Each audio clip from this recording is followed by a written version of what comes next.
Halo guys, jumpa lagi dengan Mimin Oyen GG. Mari kita lanjutkan cerita Donghua Dewa Xiaoyan Part 5. Ayo langsung aja kita ke alurnya. Kenapa aku tidak berani? Xiaoyan menghancurkan hati abadi pria itu, dan bahkan mengambil darah abadi dan memasukkannya ke dalam botol gioknya dengan tergesa-gesa. Pria yang memiliki adegan ini secara alami seperti tersambar petir di hatinya. Hampir seperti menonton Xiaoyan mengambil kekuatan abadinya. Dan bagaimana pria bisa menerima ini? Yuhu, ambil tindakan untuk menyingkirkannya dan serahkan kedua orang itu padaku. Pria bernama Lu Sheng adalah yang terkuat di antara ketiganya dan merupakan langkah keempat dari keabadian kaisar. Di sisi lain, pria bernama Yihu sedikit lebih lemah. Itu adalah langkah ketiga. Dia mengangguk berat dan tiba-tiba menatap Xiaoyan. Lo Sheng dan Yihu sama-sama terkejut di dalam hati. Jelas merasa aneh karena Xiaoyan tidak diserang oleh jiwanya. Tai Qing dan Yu Xiu begitu kuat sehingga mereka tidak bisa menahan diri untuk menyingkirkannya terlebih dahulu. Sedangkan Xiaoyan sepertinya bukan apa-apa. Terlebih lagi ketika Xiaoyan melakukan tembakan keras barusan. Dia merasa bahwa Xiaoyan tidak biasa dan bisa sampai di sini jelas bukan dewa pertempuran biasa. Biarkan aku menebak di mana Xiong Tai dengan kekuatan jiwa reruntuhan ini bersembunyi. Xiaoyan bergumam, dan begitu suaranya keluar, mata Lu Sheng terfokus pada Xiaoyan lagi. Yihu, kamu harus berusaha untuk membunuhnya. Lu Sheng berteriak dengan tajam, dan Yihu mengangguk dengan sungguh-sungguh. Tidak, ada yang salah dengan orang ini. Ayo bergabung untuk membunuhnya dulu.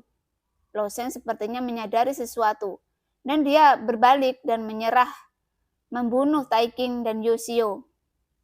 Tetapi menatap Xiaoyan dengan sengit. Jelas kemampuan Xiaoyan untuk tetap terjaga sudah sangat menakutkan, dan dia mampu menebus dada abadi langkah kedua dalam sekejap. Bagaimana mungkin hanya dewa bertaruh bisa melakukannya? Lo Sheng sudah mencapai kesimpulan di dalam hatinya saat ini.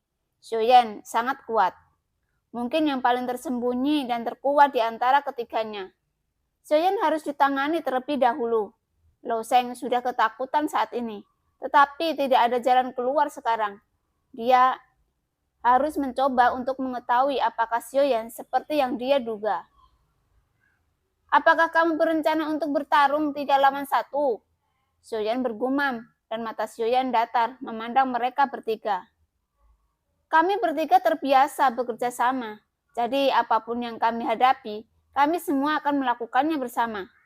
Dan mungkinkah Anda ingin berbicara dengan saya tentang siapa yang adil? Suara Lo Sheng dingin dan bergumam keras. Ketika Xiaoyan mendengar ini, dia mencibir dan berkata perlahan, itu tidak benar, 3 orang lawan 1 orang. Sekarang ada baiknya untuk memulai, untuk menyelamatkan kesulitan dan berurusan dengan mereka satu persatu. Mengapa Anda tidak mengundang jiwa reruntuhan yang bersembunyi di belakang? Suara Xiaoyan terdengar lagi. Kalau tidak, kalian bertiga tidak punya kesempatan untuk menang. Hehehe, itu gila. Tapi aku sangat ingin tahu mengapa kamu tidak dikendalikan. Tetapi itu tidak cukup untuk membuatmu begitu bangga. Lo Sheng mendengar gumam Xiaoyan. Urat biru melonjak di dahinya, dan matanya menjadi semakin dingin. Dia perlahan mendekati Xiaoyan saat ini. Kekuatan abadi di tubuhnya mengalir, dan kekuatan abadi benar-benar sebanding dengan Genesis, Ki bintang dari waktu ke waktu. Fluktuasi tekanan terlalu kuat. Yihu dan pria lain yang hatinya telah diambil oleh Xiaoyan juga menatapnya dengan mata tajam, terutama yang terakhir. Matanya sangat tajam, sehingga dia pasti akan menghancurkan Xiaoyan menjadi 10.000 keping. Mereka bertiga tidak berani ragu. Kekuatan abadi yang kuat tersapu dari mereka bertiga, dan seluruh kabut abu-abu di sekitarnya berguling ke belakang. Ketiganya masing-masing memegang senjata, dan Lotong memegang pedang tinggi dan pisau, dan tangan Yehu memancarkan kilatan cahaya yang persis sama. Orang-orang yang terlemah juga sama. Mereka bertiga tampaknya diukir dari cetakan yang sama, dan bahkan senjatanya sama. Cahaya keemasan muncul di kabut abu-abu, membuat seluruh area di sekitarnya tampak terang. Duar! Pada saat cahaya keemasan bersinar, Lu Sheng yang dipimpin olehnya meraung seperti binatang buas dalam sekejap, dan mereka bertiga bergegas keluar pada saat yang sama, membentuk pengepungan ke Xiaoyan dan mengaum ke arah Xiaoyan. Kekuatan keabadian mengalir di tubuh mereka, mengalir di pedang di tangan mereka, dan seluruh ruang di sekitarnya tampak bergetar. Dapat dilihat betapa kuatnya kekuatan ketiganya bersama-sama. Tebasan Kaisar Bintang. Mereka bertiga berbicara serempak, dan mereka mengangkat pedang di tangan mereka bersama-sama dan menebas dengan keras. Seluruh udara tampak terkuras dalam sekejap. 3 balok pedang sangat megah menghalangi lingkungan Xiaoyan sejauh ratusan kaki, dan sepertinya Xiaoyan tidak punya tempat untuk bersembunyi. Xiaoyan melihat 3 sinar pedang yang datang dalam sekejap. Matanya berkedip dingin pada saat ini. Sepasang sayap hitam dan emas di belakangnya tiba-tiba mengembun, dan 3 sinar cahaya telah tiba. Tetapi sosok Xiaoyan telah menghilang. Kecepatan yang sangat cepat. Mata Lu Sheng semuanya tertuju. Mereka tidak pernah terpikir bahwa kecepatan Xiaoyan sangat mengerikan, dan dalam sekejap tali ringan yang diikatkan ke tubuh Xiaoyan berubah menjadi potongan-potongan. Adegan ini juga mengejutkan mereka bertiga. Pernah berpikir bahwa kecepatan Xiaoyan sangat mengerikan, dan dalam sekejap tali ringan yang diikatkan ke tubuh Xiaoyan berubah menjadi potongan-potongan. Adegan ini juga mengejutkan mereka bertiga. Hati-hati, Lu Fei! Liu Sheng berteriak keras, dan pria yang kekuatannya jatuh ke langkah pertama bernama Lu Fei. Tampaknya hubungannya dengan dia tidak sederhana. Dia tampak mirip dalam penampilan, dan dia tampak menjadi saudara-saudara. Begitu suara Lu Sheng jatuh dan teriakan keras terdengar, tentu 3 orang segera berbalik, dan pemahaman diam-diam luar biasa. Pada saat yang sama, 3 cahaya pedang menebas lagi, menebas ke arah Lu Fei. Duar! Cahaya pisau mendesis di udara dan melihat bayangan menghilang. Serangan yang menggelegar, serangan seperti itu masih bisa dihindari oleh Xiaoyan lagi. Sialan, orang ini terlalu cepat. Dia ingin mengalahkannya satu persatu. Dia tahu betul bahwa Lu Fei saat ini adalah titik lemah kita. Tidak peduli apa, kita harus satukan pikiran dan tidak takut dengan dia. Suara Lu Sheng terus keluar, dengan jelas memahami jalan Xiaoyan. Mereka bertiga bekerja sama secara diam-diam. Bahkan Lu Fei yang terlemah adalah penghubung utama. Begitu seseorang dikalahkan, pemahaman diam-diam akan segera terputus. Namun, tepat ketika Lu Sheng membuat penilaian yang benar, pupil matanya tiba-tiba menyusut pada saat ini, dan sepasang sayap hitam dan emas yang berkedip tiba-tiba muncul dalam keengganannya. Dan mereka berada di belakangnya. Ini adalah sisi kelemahannya. Kamu berani datang padaku? Lu Sheng tampak kaget karena di antara ketiganya, dia adalah yang terkuat. Dan itu adalah langkah keempat. Secara logis, itu seharusnya cubitan lembut ke semek. Tetapi Xiaoyan justru sebaliknya. Jika Xiaoyan ingin membunuh, bunuh yang terkuat terlebih dahulu. Tapi menurut Lu Sheng, Xiaoyan membuat pilihan yang bodoh, dan jika dia mengambil tindakan terhadapnya, itu akan menjadi apa yang dia inginkan. Duar!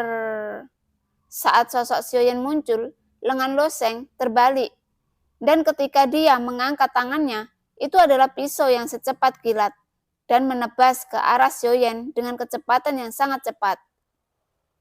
Duar! Pada saat cahaya pedang meraung, dan seketika mendekati Xiaoyan, aku melihat 8 penguasa berat mendalam yang di tangan Xiaoyan.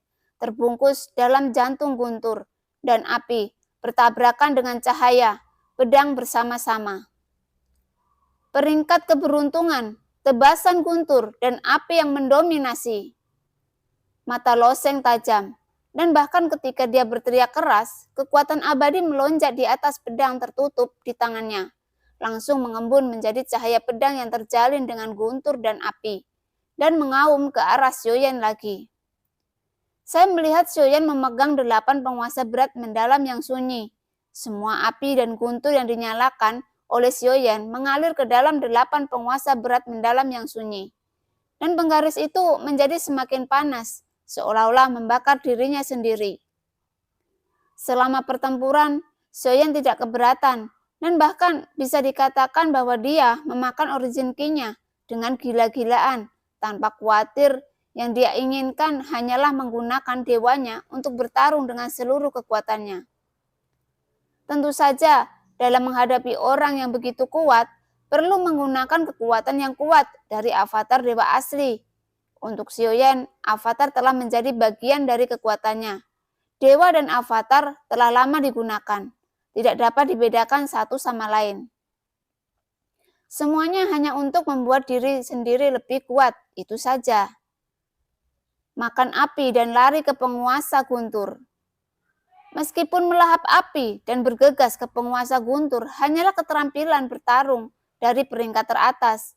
Itu bahkan bukan peringkat keberuntungan, tetapi tingkat keterampilan bertarung itu sendiri akan tergantung pada kekuatan pengguna sendiri sampai batas tertentu. Tentu saja, batas atas keterampilan bertarung itu sendiri juga sangat penting. Misalnya, kekuatan penguasa petir yang melahap api itu sendiri sangat bergantung pada api dan guntur yang dituangkan Xiaoyan ke dalamnya. Semakin agung keduanya, semakin kuat kekuatannya secara alami. Sekarang Xiaoyan memiliki 1,2 miliar origin ki, dan lautan bintang ganda dapat membuat Xiaoyan menjadi 2,4 miliar. Jadi Xiaoyan sekarang dapat menggunakan origin ki tanpa syarat, dan hanya dengan cara ini dia dapat membuat serangannya saat ini. Itu adalah kekuatan keabadian yang ditentang. Bahkan jika Xiaoyan mampu meledakkan 2,4 miliar origin ki, itu masih akan menjadi perbedaan antara awan dan lumpur di depan kekuatan keabadian. Untungnya, itu didukung oleh tubuh kedagingan abadi dari klon dewa asli.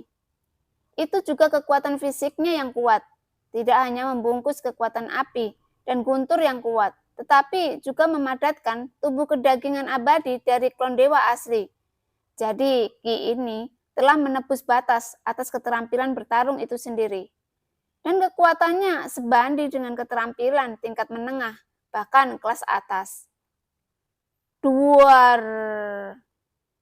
Keduanya bertabrakan dengan sengit di saat berikutnya, dan lautan api yang Xiaoyan alirkan pada 8 penguasa berat mendalam yang sunyi sama mengerikannya dengan keabadian. Selain itu, ada kekuatan yang tak tertandingi.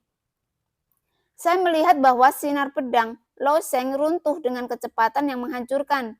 Dia tidak berharap serangannya jatuh langsung ke angin yang lebih rendah, yang membuat ekspresi Loseng berubah. Orang ini sangat kuat, dia menyembunyikan kekuatannya. Setidaknya dia adalah pembangkit tenaga listrik abadi dari langkah kelima. Mata Loseng sangat suram saat ini. Duar. Setelah api dan guntur yang naik dari langit mengalahkan cahaya pedang Loseng, momentumnya masih berlanjut. Dengan kekuatan yang ganas dan tak tertandingi, dia meraung ke arah Loseng. Sosok Xiaoyan mendominasi, dan 8 penguasa berat misterius bertabrakan dengan Guandao Loseng dalam sekejap. Duar. Tubuh Loseng bergetar hebat, dan pupilnya tiba-tiba menyusut. Guandao tidak memiliki perlawanan sama sekali, dan menamparnya dengan keras, menyebabkan dia kehilangan pusat gravitasi dan menembak balik. Kakak Loseng. Ketika Lo Fei dan Yihu melihat Xiaoyan memukul mundur Loseng, ekspresi mereka tiba-tiba berubah. Buak! Kaki Loseng menginjak tanah dengan keras. Seluruh tanah ditutupi asap dan debu. Guando menyeka serangkaian bunga api di tanah. Ini adalah satu-satunya cara dia hampir tidak bisa menstabilkan tubuhnya. Seberapa kuat kekuatan kaki. Apakah kamu menyembunyikan kekuatanmu? Gumam Loseng. Tapi aku meremehkanmu. Cahaya dingin di mata Loseng melonjak, dan kekuatan keabadian membuat luka di tubuhnya sembuh dengan cepat. Telapak kakinya terbanting ke tanah, dan tubuhnya seperti bola meriam. Api, kekuatan yang dilepaskan oleh yang perkasa adalah kekuatan abadi. Bagaimana jika aku menyembunyikan kekuatanku? Gerakanku pasti akan membunuhmu. Angin puyuh bersiul pada Loseng dengan aura membunuh yang ganas. Suaranya dingin dan tenang. Cahaya pedang pada suspensi Cian menjadi semakin intens. Dan cahaya pedang yang dibungkus dengan angin puyuh Cian menyelimuti Xiaoyan. Pada saat ini, Lo Fei dan Yihu juga meraung dengan marah, dan tubuh mereka juga terbungkus angin puyuh Cian. Dan mereka bertiga sekali lagi mengelilingi Xiaoyan bersama-sama. Pangkat peramal kelas atas, King Ming, tebasan 1000 ilusi. Seluruh lingkungan seolah-olah udara menjadi ganas. Kekuatan abadi dari ketiga orang itu sangat keras, dan paksaan yang ganas itu mengejutkan. 3 cahaya pedang biru terbungkus angin puyuh datang ke arah Xiaoyan dengan sikap kekerasan yang tak terlukiskan. Tampaknya mereka bertiga sangat percaya diri, dan mereka tampaknya penuh percaya diri pada jurus pamungkas yang mereka gabungkan. Bagaimanapun itu adalah keterampilan bertarung yang mereka bertiga gabungkan. Mereka telah bertarung melawan langkah kelima dengan keterampilan bertarung yang begitu kuat. Oleh karena itu, jika Xiaoyan bukan langkah kelima, maka kemungkinan mereka membunuh Xiaoyan dengan gerakan ini akan sangat tinggi. Pertempuran semakin intensif, tetapi saat ini Taiking dan Yoshio tampaknya masih belum pulih. Saya tidak tahu apakah mereka berpura-pura dengan sengaja, atau apakah mereka benar-benar masih terjebak oleh serangan jiwa. Pada saat ini, Xiaoyan berjuang sendirian, dan di suatu tempat di kabut abu-abu, seseorang sedang duduk bersila di tanah, dikelilingi oleh bendera guntur, yang tampaknya merupakan semacam formasi pertahanan. Orang ini jelas hanya sebuah dunia. Mengapa ada fluktuasi jiwa yang begitu kuat? Fluktuasi jiwa ini sangat tidak stabil, tidak seperti kekuatan jiwa di dunia nyata, melainkan seperti semacam metode rahasia pertahanan jiwa. Bukankah kepala istana mengatakan bahwa orang ini hanyalah tubuh abadi? Saya khawatir kekuatan jiwa semacam ini tidak biasa. Dalam formasi bendera guntur, alis sosok itu sedikit berkerut dan ada tanda misterius di antara alisnya yang bersinar terang. Jika Anda melepaskan kendali atas kedua orang ini pada saat ini, itu mungkin memiliki pengaruh pada mereka. Tetapi ketika kedua orang ini tidak terbangun, rencana mereka benar-benar akan kacau. Setelah ragu-ragu sejenak, pria itu memilih untuk menunggu sedikit lebih lama untuk melihat apakah mereka bertiga bisa mengalahkan Xiaoyan atau apakah mereka mengalahkan Xiaoyan. Dengan serius mereka bertiga meraung dengan cahaya pedang. Pada saat ini, Xiaoyan melihat cahaya pedang yang terbungkus dalam angin puyuh Cian, dan ekspresi di matanya berangsur-angsur mengeras. Saya melihat bahwa lautan api berpusat pada Xiaoyan dan menyebar dalam sekejap. Api hitam itu mengandung kekuatan aneh, menutupi segala sesuatu di sekitarnya dalam nyala api. Tidak ada reservasi sama sekali. Bagaimanapun, bahkan jika Xiaoyan menggunakan keterampilan bertarung ini dengan panik, origin Qi di tubuhnya benar-benar cukup. Oleh karena itu, mata Xiaoyan segera membeku, dan 8 penguasa berat mendalam yang sunyi yang terbungkus api agung meraung lagi. Menghadapi 3 orang sendirian, dia tidak takut sama sekali. Tentu saja, dia tidak perlu takut. Tubuh abadi Yuan Shen sudah cukup untuk memberi Xiaoyan kepercayaan diri seperti itu. Tapi yang benar-benar mengkhawatirkan Xiaoyan adalah orang yang bersembunyi di belakang kabut abu-abu, dan dia tidak tahu posisinya. Sepertinya dia memiliki kekuatan jiwa dari dunia nyata.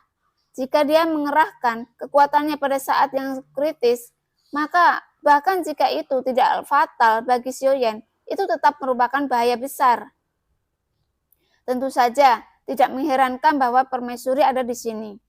Namun selama pertempuran, Soyeon tidak pernah menganggap permaisuri sebagai kartu truf atau pendukung, tetapi masih ingin mengandalkan kekuatannya sendiri untuk mengalahkan musuh. Jika mereka bertiga tidak bergabung, mereka akan dikalahkan oleh Soyeon sejak lama. Tetapi bagaimanapun juga, mereka adalah tiga abadi dan kekuatan yang meletus bersama tidak boleh diremehkan. Adapun dua langkah ketiga dan keempat lainnya, serangan kekuatan abadi yang melonjak di tubuh mereka tidak bisa diremehkan.